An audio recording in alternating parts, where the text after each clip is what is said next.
fu yéen a réew doo xam loo leen di wax wala ngeen xam loo leen di commentéeral nit ki ah déjà Mame Ndiaye jànguñu rek lu ñu neex laa koy commenté ku ma commenté ti ma bloqué sa baay bloqué sa ndey bloqué quartier bi ko dëkk bloqué seen waa kër yéen ñëpp laay bloqué.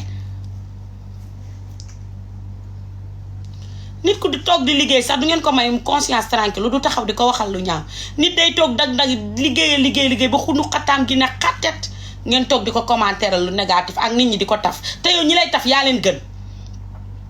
yow ñi lay taf yow yaa leen gën ci ndey gën leen ci baay gën leen ci aadama ak awa mbubu moo leen sol jotu leen bu leen ko solal seen nawle à partir de aujourd'hui laa ku ma commentéeral loo ma war a commenté ma noq la ba nga duul yéen ñëpp laay waxal yabaate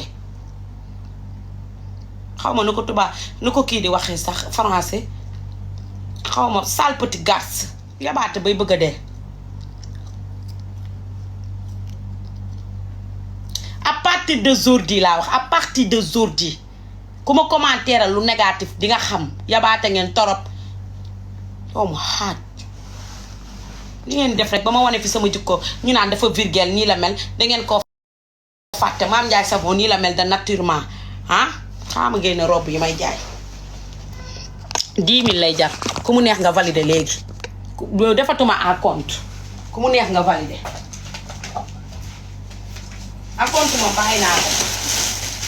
waaye benn laa leen solo ku mu neex nga valider ku mu neexul nga bàyyi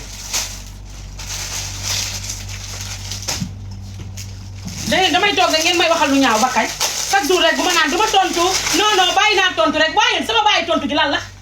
kilo bi tamit maa koy jaay kilo bi bàyyi naa tontu bu ma ko waxee rek réew mi di daanu lu tax ba man waruma mën a bàyyi tontu